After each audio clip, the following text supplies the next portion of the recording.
vie ne change pas. Alléluia. Ma vie ne change pas. Il est le même. Alléluia. La vie ne change pas. La vie ne change pas. Il est le même. Alléluia. La vie ne change pas. Il est le même. Alléluia. Manifeste-toi et sans agir. Manifeste-toi et sans agir. Manifeste-toi et sans agir. Manifeste-toi et sans agir. Oh Rabbi, oh Rabbi, oh Rabbi, Oh Rabbi, oh Rabbi, manifeste-toi. sa parole ne revient pas à lui sans accomplir ce dont elle a été envoyée. Ça veut dire que quand nous demandons quelque chose à Dieu, si nous sommes dans la justice de Dieu, Dieu accomplit toujours sa parole. Amen. Amen. Notre Dieu ne change pas. Alléluia. Amen. Il nous réconforte par sa parole. Il nous soutient par sa parole. Gloire à Dieu. C'est pour ça qu'il faut pas négliger ce Dieu-là. Toujours le mettre en priorité. Amen. Alléluia. Personne n'est à la page, je vais faire la lecture. Comme une perdrix qui couvre des œufs qu'elle n'a point pondus. Tel est celui qui acquiert des richesses injustement. Au milieu de ses jours, il doit les quitter. Amen. Amen. C'est cette parole qui m'a réconforté. La Bible dit, quand on acquiert des choses injustement, Dieu dit, tu ne finiras pas tes jours comme ça. Au milieu de tes jours, tu dois quitter ces richesses-là. C'est Dieu qui l'a dit, tu dois, pas tu peux. Et ce matin, j'aimerais vous fortifier en vous disant, soyons justes envers Dieu. Toutes ces choses-là, nous allons les laisser sur la terre. Toutes ces choses que vous voyez sur la terre, on les a trouvées sur la terre. Et ça restera sur la terre. Et j'étais en train de dire, Seigneur, c'est vrai qu'il va abandonner ces choses-là, qu'il va laisser cette richesse-là s'il l'a pris injustement. Mais en plus de cela, le jugement l'attend. Amen. Amen. Dieu est fidèle. Amen. J'ai dit, je ne veux pas lui faire la guerre. J'ai dit à mes soeurs, on ne va pas lui faire la guerre. Dieu est fidèle. Amen. Basons-nous seulement sur sa parole, parce que Dieu est fidèle. Amen. Amen. Ce qui est très édifiant, frères et sœurs, quand vous êtes enfant de Dieu, quelle que soit la situation, basez-vous toujours sur la parole de Dieu. Amen. Amen. Amen. Il faut toujours nous appuyer, nous devons toujours nous appuyer sur la parole de Dieu. Amen. Alléluia. Quand tu rentres dans une situation, comme je le témoignais à moi, Annie, il faut toujours chercher qu'est-ce que la parole de Dieu dit à ce propos. Amen. Ne te base pas sur ce que tu penses. Ne te base pas sur ce que les gens ont l'habitude de faire. Mais quand tu es enfant de Dieu, tu dois agir sur la parole de Dieu. Comme disait Pierre dans Luc 5, sur ta parole je jetterai le filet. Amen. Apprenez pour être un enfant de Dieu, une personne qui fonctionne spirituellement, qui vit avec Dieu, il se base sur la parole de Dieu. C'est ça qui fait la différence. Si tu crois que tu es un enfant de Dieu, tu dois toujours être capable de t'appuyer sur la parole de Dieu. Et si tu t'appuies sur la parole de Dieu, cela permettra à Dieu d'agir. Amen. Dans beaucoup de nos situations, nous ne voyons pas la main de Dieu parce que déjà nous-mêmes, nous ne sommes pas appuyés sur la parole de Dieu. Alors, comment si toi tu ne t'appuies pas sur la parole de Dieu, comment espères-tu voir la main de Dieu? Parce que, comme maman Annie vient de dire, Dieu est fidèle. Mais Dieu est fidèle en sa parole.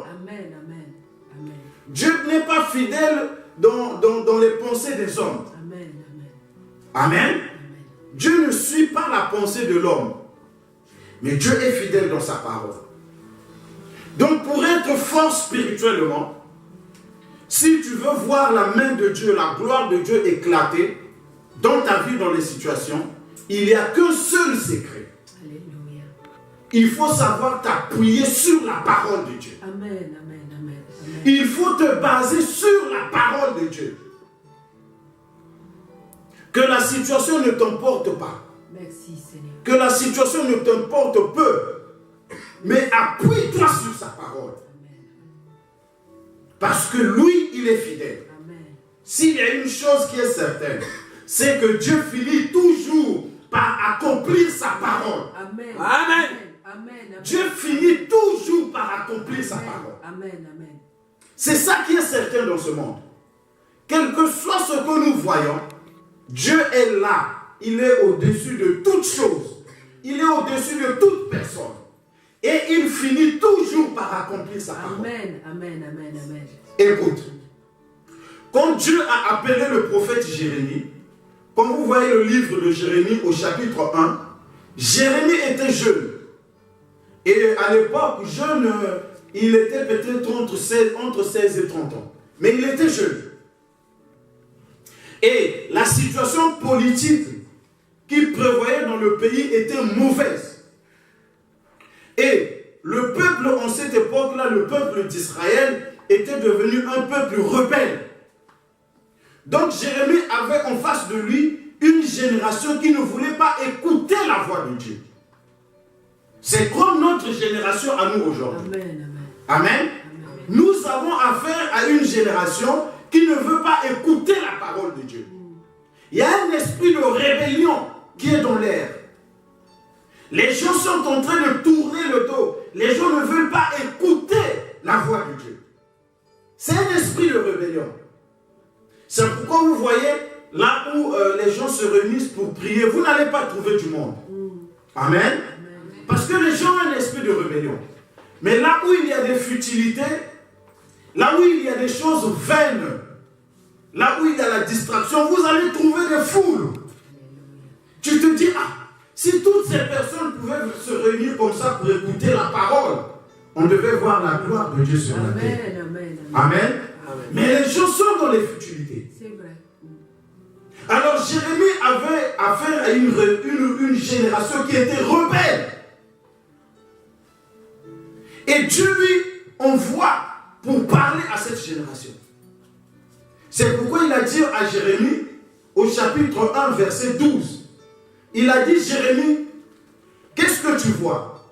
Il a dit, je vois des branches d'amandier. Et l'ange qui parlait à Jérémie lui a dit, est-ce que tu sais ce que ça veut dire? L'Éternel Dieu dit que je veille toujours sur ma parole afin de l'accomplir. Amen. Amen. Donc ne t'inquiète pas. Parce que Jérémie avait affaire à une génération de rebelles. Il a dit, ces gens-là, si je vais leur apporter la parole de Dieu, ils vont se fâcher contre moi, ils vont me jeter les pierres, ils vont me tabasser. Amen. Mais Dieu a dit à Jérémie, quel que soit ce que tu vis, quel que soit ce que tu vois, sache-le que Dieu veille toujours sur sa parole afin de l'accomplir. Alléluia. Et Dieu accomplira sa parole. Amen. À condition que toi, tu puisses t'appuyer sur la parole de Dieu. Alléluia. Maintenant, observe aujourd'hui. Les gens s'appuient sur quoi? Alléluia. Amen. Quand tu vois les gens en train de s'inquiéter, les gens en train de devenir incrédules, même les gens qui prient, ils sont en train de chanceler, de chavirer, parce qu'ils ne s'appuient pas sur la parole. Amen. Parce que quelqu'un qui s'appuie sur la parole, même si tu es faible au départ, même si tu chancelles au départ, mais si tu continues à t'appuyer sur la parole, tu finiras par devenir ferme. Amen. Amen. Amen. Tu seras affermi. Alléluia. Alléluia. Tu seras affermi. La fermeté deviendra ton partage et tu auras un esprit ferme.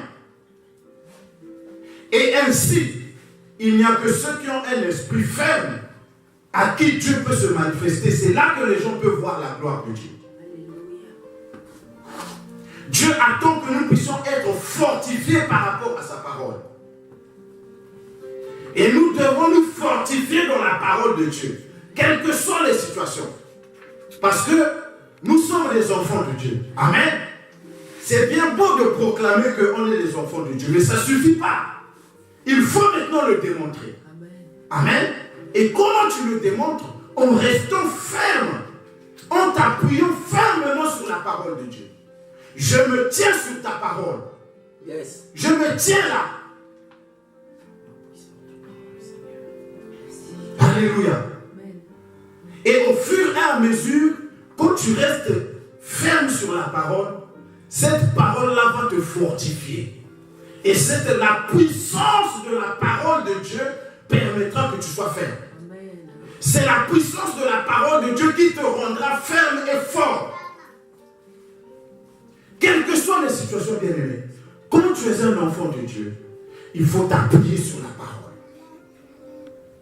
Parce que la parole de Dieu, c'est fait pour tout le monde, mais ce n'est pas tout le monde qui se tient dans la parole. C'est ça qui fait la différence. Si quelqu'un croit qu'il est un enfant de Dieu, ce qui va démontrer que tu es réellement un enfant de Dieu, parce que quand les situations vont venir, c'est là où on va savoir qui est enfant de Dieu et qui ne l'est pas. Amen. Pour proclamer, tout le monde peut proclamer. Amen. Pour dire, pour se munir du titre, tout le monde peut se munir du titre. Mais quand un problème arrive, c'est là qu'on va déterminer réellement qui l'est et qui ne l'est pas. Alléluia. C'est l'épreuve qui justifie, qui purifie l'homme. C'est l'épreuve. Quand les situations arrivent, c'est là où on se rend compte qui est enfant de Dieu et qui ne l'est pas. Amen. Amen. Maintenant, devant une situation, qu'est-ce que tu fais? Celui qui est enfant de Dieu, quand il est dans une situation, il se tient ferme sur la parole. Amen, amen, amen. Alléluia. Amen, amen. Il s'appuie sur la parole de Dieu et il se tient ferme sur la parole. Vous savez, un jour, c'est pourquoi Dieu a déclaré dans la Bible qu'il aime David. Il a dit de David, voici un homme selon mon cœur. Voici comment moi je veux qu'un homme soit. Un jour, David était parti dans une campagne avec ses soldats. Derrière lui, les ennemis sont venus. Ils ont ravagé tout le camp de David. Ils ont enlevé les femmes et les enfants. Et quand David est revenu avec ses soldats, ils ont trouvé, bien aimé, la désolation dans leur camp. Alléluia. C'était le camp de David. Amen. C'était un camp qui était être censé protégé par Dieu. Amen. C'est comme tu dis aujourd'hui, ma vie doit être protégée par Dieu. C'est normal parce que tu es un enfant de Dieu. Parce que tu es quelqu'un qui prie. Mais la désolation, un ravage est arrivé dans le camp de Dieu. Et tous les généraux de David, tous les hommes qui étaient autour de lui, se sont mis à se lamenter. Ils ont commencé à accuser David. Parce que c'est lui qui était le chef. Amen. Ils ont dit, c'est à cause de toi. Voici, on a enlevé nos femmes, nos enfants. Parce que toi, c'est toi qui nous as donné l'ordre que nous puissions partir faire cette bataille. Si tu n'avais pas donné l'ordre, nous-mêmes, on devait rester ici pour protéger nos enfants. Alléluia. Mais toi, tu nous as dit, sortons. Et nous sommes sortis, et derrière nous, nos ennemis sont venus. Comme quoi, quand quelque chose arrive dans la vie, arrive dans la famille, on va toujours chercher à accuser celui qui prie. Yes. Hein? C'est à cause de toi. C'est toi qui pries. C'est à cause de ta prière que nous sommes devenus comme ça. Alléluia. L'accusateur vient. Voilà. Et David était dans cette situation-là. Il avait des guerriers, des hommes très forts, des hommes de bataille, des généraux comme Job. Il avait des guerriers, une personne, un guerrier de David, il était capable de te massacrer 3000 personnes dans une bataille, à lui seul. Vous comprenez? Amen, amen. Leurs exploits sont écrits dans la Bible. C'était des gens, quand ils tenaient l'épée, ils tiennent une épée. la puissance de Dieu descend sur lui. En un coup, il peut te couper 10 têtes. Donc quand ils se sont fâchés, la colère est montée sur eux. Ils ont dit, David, c'est toi qui nous as conduits. Comment tu peux nous conduire dans un gouffre? Mets-toi à la place de David. Et des généraux, des hommes vaillants, ils se sont mis à pleurer. Vous savez bien aimé, quand une femme pleure, c'est normal. Amen. Parce que les femmes sont comme ça. Elles pleurent rapidement parce qu'elles sont faibles. Mais quand un homme pleure, c'est grave. C'est grave. Et encore un guerrier. David a vu ces hommes pleurer. Ces guerriers ont jeté les épées et s'allonger par terre. Ils se roulaient dans la poussière. Qu'est-ce qu'il va faire? La Bible dit, ayant un esprit de fils de Dieu, la Bible dit, David ne voyons pas quelle solution il faut faire. La parole de Dieu dit en ce temps-là, David s'appuya sur l'Éternel. Alléluia. Il prit l'Éternel pour son appui. Il dit, avec toi, nous allons relever cette situation. David s'est levé d'abord lui-même, au milieu de ce chaos. Et il a commencé à relever ses généraux. Il a dit, nous avons la promesse de l'Éternel. Nous allons nous appuyer sur la parole de l'Éternel. Dieu avait dit, nous allons monter sur le trône d'Israël. Parce qu'à cette époque-là, David n'était pas encore roi. Amen. Mais il avait la promesse. Il avait déjà écouté la prophétie qu'il va devenir roi. Il a dit, le Dieu qui nous a promis que nous allons monter sur le trône d'Israël, il est fidèle. Amen, amen, amen. Lèvons-nous. Nous irons vers l'ennemi. Nous allons récupérer le butin. Alléluia. Alléluia. Amen. Et au milieu de cette détresse, au milieu de la défaite, David s'est levé. Il a relevé ses généraux. Il a dit, arrêtez de pleurer. Levez-vous, prenez vos épées. Appuyons-nous sur la parole de l'Éternel. Yes. Amen, amen, amen, amen. Appuyons-nous sur la parole de l'Éternel. Appuyons-nous sur la promesse de Dieu. Parce que la parole de l'Éternel finit toujours par s'accomplir. Yes. Amen. Gloire au Seigneur. Alléluia. C'est ça la différence des enfants de Dieu. Un enfant de Dieu, un fils de Dieu, ce n'est pas n'importe qui. Ce n'est pas un religieux. C'est quelqu'un qui a un esprit, qui sait s'appuyer sur la parole de Dieu. Quels que soient les vents, appuie-toi sur la parole de Dieu. Car Dieu lui-même a dit à Jérémie, je veille sur ma parole afin de l'accomplir. Yes. Dieu veille afin que sa parole s'accomplisse. Amen. Amen. Amen. Alléluia. Acclamons le Seigneur. Et l'enseignement d'aujourd'hui, Actes des Apôtres chapitre 1, nous allons lire du verset 4 au verset 5. Ensuite, nous lirons le verset 13 et le verset 14. L'enseignement d'aujourd'hui, c'est être dans la chambre haute. Actes chapitre 1, le verset 4 et le verset 5. Ensuite, nous lirons le verset 13 et le verset 14.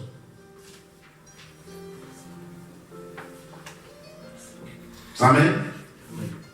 Alors, lisons la parole. Comme il se trouvait avec eux, il s'agit du Seigneur. Pour comprendre le contexte, nous allons commencer au verset 3. On parle de Jésus. Amen.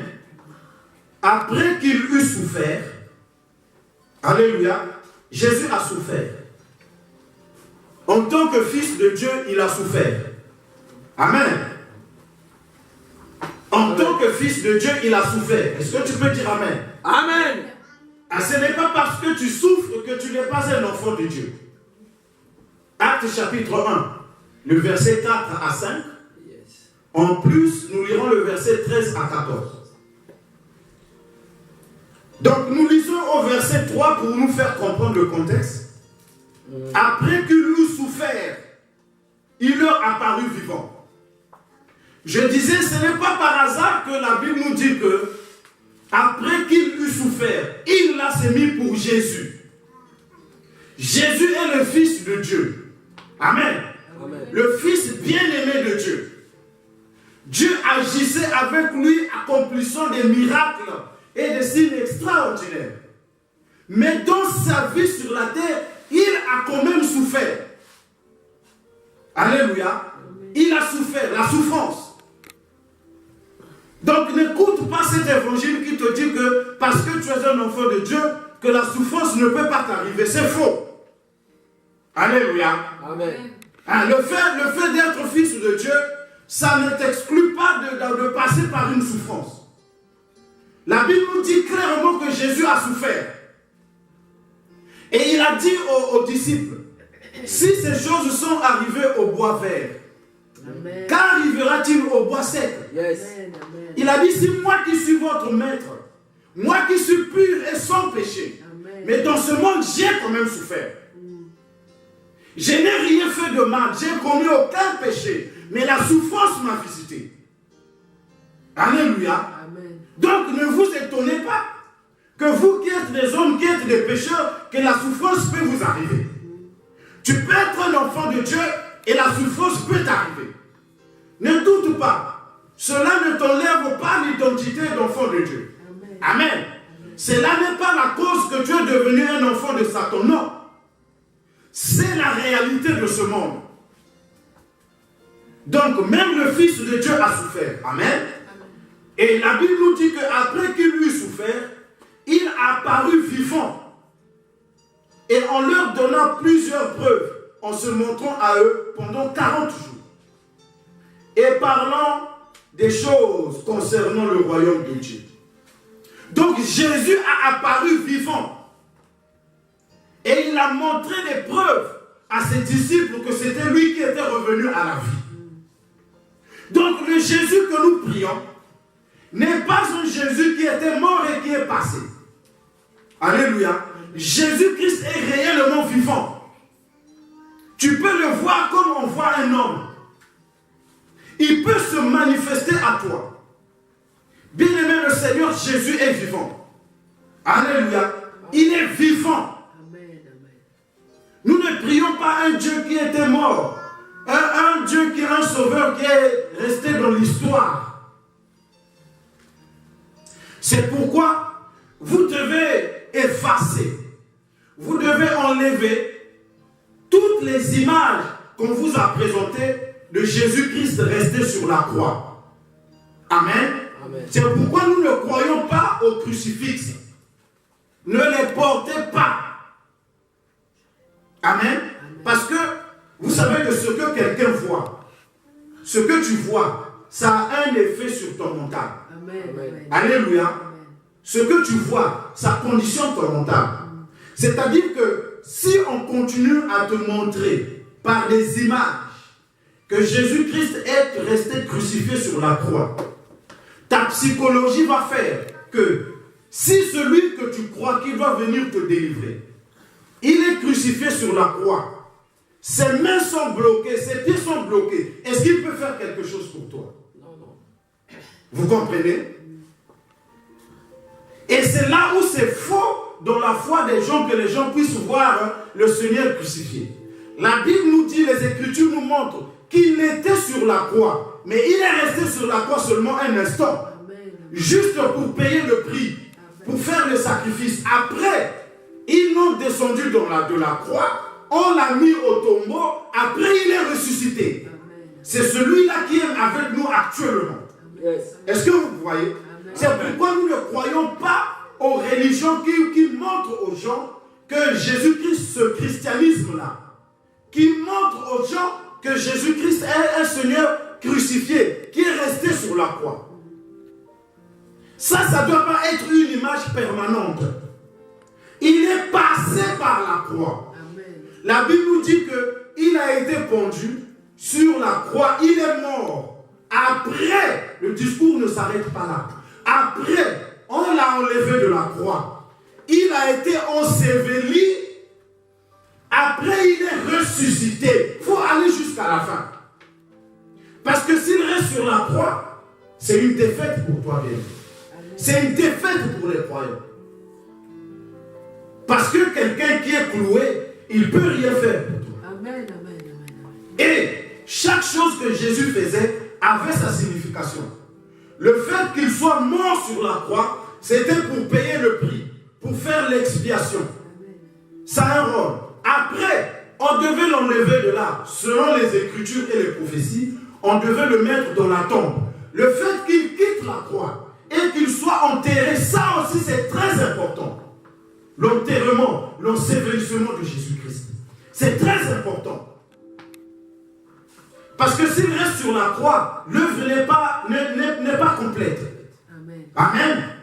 Est-ce que vous comprenez? Yes. La rédemption n'est pas complète.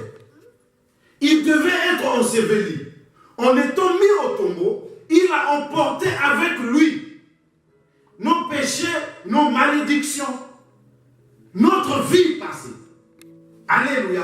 Amen. C'est important. Et le fait qu'il quitte aussi le tombeau, on doit avoir l'image d'un tombeau vide. Là, tu vas croire en un Seigneur ressuscité. Yes. Amen. Le tombeau doit être vide. Et la Bible nous dit qu'il est ressuscité pour notre justification. Alléluia. Ça dit que si tu ne crois pas que Jésus est arrivé jusqu'au niveau de la résurrection, tu ne peux pas recevoir la justification. Yes. Amen. Tu ne peux pas être justifié. Yes. Alléluia. Amen. Continuons dans notre texte. Ça, c'est la prédication que l'évangéliste doit développer. Amen. Parce que ça produit des miracles. Amen. Amen. Et comme il se trouvait avec eux, verset 4, il leur recommanda de ne pas s'éloigner de Jérusalem, mais d'attendre ce que le Père a promis. Ce que je vous ai annoncé, leur dit-il, car Jean a baptisé d'eau, mais vous, dans peu de jours, vous serez baptisés du Saint-Esprit. Passons au verset 13 et 14. Toujours dans Acte 1, il est écrit, quand ils furent arrivés, ils montèrent dans la chambre haute, où ils se tenaient d'ordinaire. C'était Pierre, Jean, Jacques, André, Philippe, Thomas, Barthélemy, Matthieu, Jacques, fils d'Alphée, Simon le Zélote, et Jude, le fils de Jacques. Tous d'un commun accord persévéraient dans la prière avec les femmes et Marie, mère de Jésus, et avec les frères de Jésus. Amen. Amen. On n'a pas écrit ici, vous voyez que même Marie priait Jésus. Amen, amen, amen, amen. Yes. Amen. Parce que notre peuple, nous devons être délivrés du mensonge qu'il y a dans la doctrine du catholicisme. Gloire au Seigneur, alléluia. Il y a un mensonge et un égarement. Vous savez que ce que on t'enseigne, ça conditionne ta foi. Si ce qu'on t'enseigne est l'erreur et dans le faux, ta foi sera mal orientée. Amen. Alléluia. Amen. On a dit ici, avec Marie, mère de Jésus. Amen, amen. On n'a pas dit mère de Dieu. Amen. On a dit mère de Jésus. Elle a enfanté Jésus. Mais elle n'a pas enfanté Dieu. Amen, amen, amen. Donc quand on vous dit Marie, mère de Dieu, c'est un mensonge. Ce n'est pas vrai. Dieu n'a pas de maman. Amen, amen. Quand on parle de Dieu, dans Dieu tu as le Père, le Fils et le Saint-Esprit. Les trois, tu ne peux pas séparer. Alléluia. Est-ce que Marie a enfanté le Père? Non. Est-ce que Marie a enfanté le Saint-Esprit? Voilà. Vous comprenez? C'était juste une parenthèse de vérité de doctrine, mais c'est très important. Donc, notre enseignement, c'est le mystère de la chambre haute. Le mystère de la chambre haute. On nous dit ici que quand ils furent arrivés au verset 13, ils montèrent dans la chambre haute, où ils se tenaient d'ordinaire, tous dans la chambre haute. On a cité leur nom.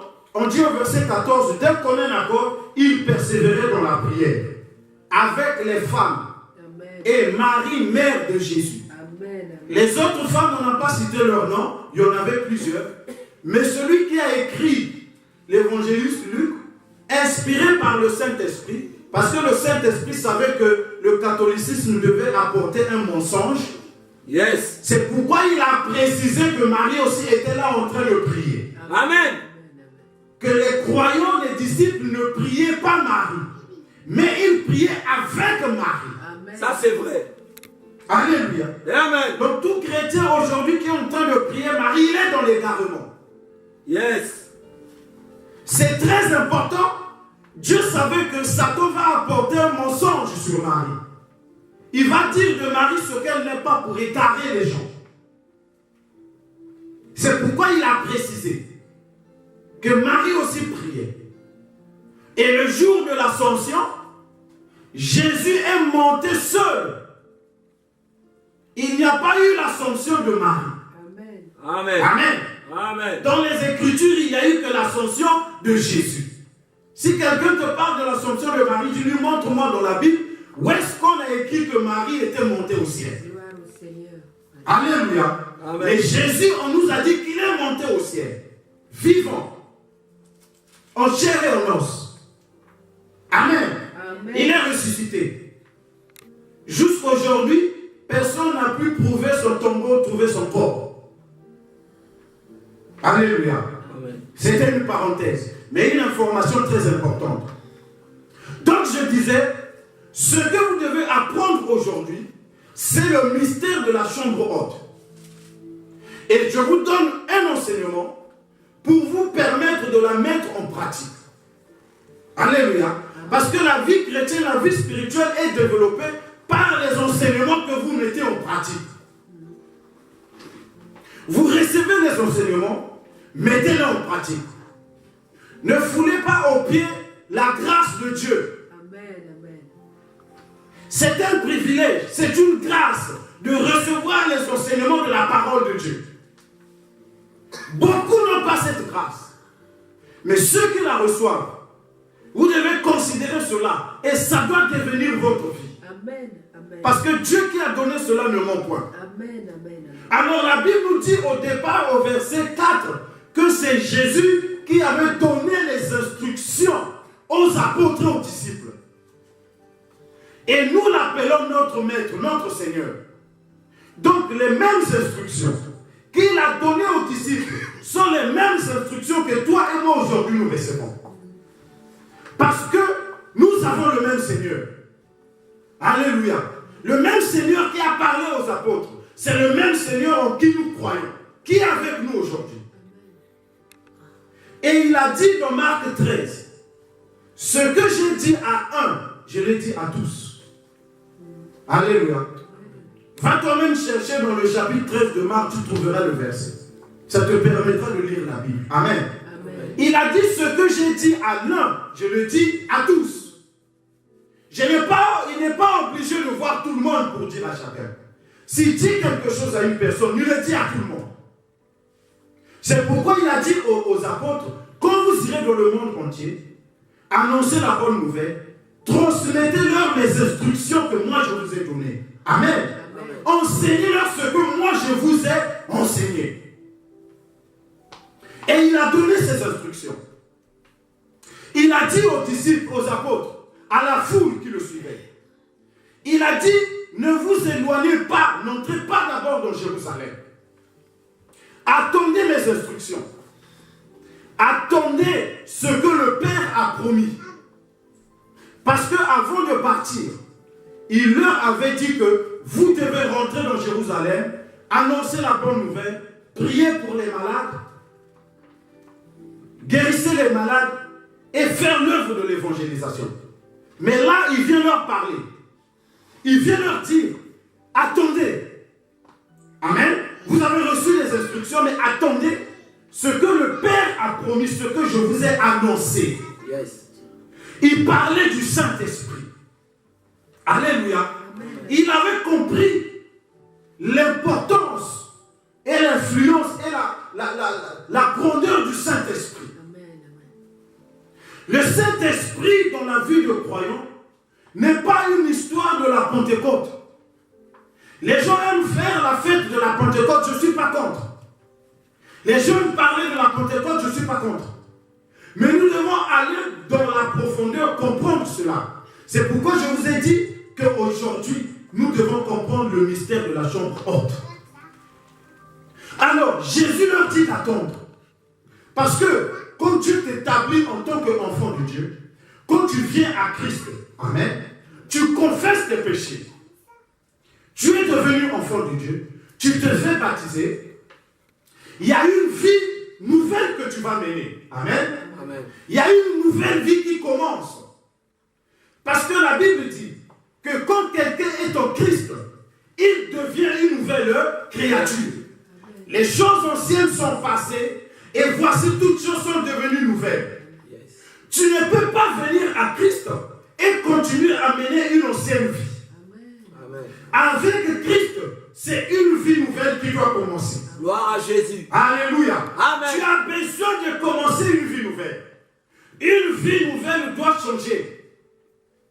Tu dois changer. Et Jésus savait que à partir du moment où il a donné la parole, il a donné la mission, il a inspiré une nouvelle vie à ses disciples. Les disciples aussi voulaient rentrer dans la nouvelle vie. Amen. C'est là où il leur a dit, attendez d'abord. Amen. Ne vous précipitez pas. Attendez la promesse du Père. Attendez le Saint-Esprit. Parce que, bien aimé, pour entrer dans la nouvelle vie, pour vivre la vie d'un enfant de Dieu, il faut que tu aies le Saint-Esprit. Il faut que tu puisses recevoir le Saint-Esprit. Il faut que tu sois rempli du Saint-Esprit. Alléluia. C'est une condition inévitable. Yes. Amen. Parce que Jésus ne parle pas en vain. Amen. Il est venu vivre la vie dans ce monde. Lui-même, il est venu, il s'est manifesté comme étant fils de Dieu. Donc, en marchant sur cette terre, avec l'identité de fils de Dieu, il s'est rendu compte. Et ça aussi, nous devons nous rendre compte. Ne soyez pas distraits. Amen. S'il dort, tu le réveilles. Amen. Amen. Donc, quand tu es un enfant de Dieu, tu dois comprendre l'importance de ces choses. Jésus lui-même, il a vécu en tant que fils de Dieu. Il avait les œuvres de Dieu à accomplir. Amen. Amen. Il avait en lui les sentiments de faire les choses de Dieu. Il s'est rendu compte que, bien aimé, et ça aussi, toi aussi, en tant que croyant, tu ne dois pas être naïf. Jésus s'est rendu compte que si tu n'es pas dans le Saint-Esprit, si tu n'as pas le Saint-Esprit, il est impossible que tu puisses vivre la vie d'un enfant de Dieu dans ce monde. Amen. Tu ne pourras pas. Nécessité obligatoire, condition obligatoire, l'homme a besoin du Saint-Esprit. Yes. Je parle du croyant, d'un enfant de Dieu. C'est pourquoi Jésus leur a dit, vous connaissez les enseignements, vous connaissez les instructions que je vous ai données. Amen. Mais attendez la promesse du Père. Parce que Jésus s'est rendu compte, bien aimé, qu'il a vécu dans le même monde que nous sommes. Il est venu dans ce monde. Il a marché dans ce monde. Il a vu que dans ce monde, c'est la loi du plus fort. Ce monde que Dieu a créé, c'est devenu une jungle. Alléluia. Le monde dans lequel nous vivons est une jungle. c'est le plus fort qui triomphe, c'est le plus fort qui gagne. Donc si tu n'es pas fort, tu seras perdant. Si tu n'es pas fort, tu seras dominé. Si tu n'es pas fort, tu seras manipulé. Si tu n'es pas fort, même ton destin sera écrasé. Vous comprenez? Dans ce monde, il faut être fort. Dans ce monde, pour vivre, il faut être puissant. Si tu n'as pas de puissance, on va même ôter la vie que Dieu t'a donnée. Alléluia. Est-ce que vous comprenez? Si tu n'es pas fort, si tu n'es pas puissant, tu rentres dans un monde, excusez-moi, où il y a la guerre. Alléluia.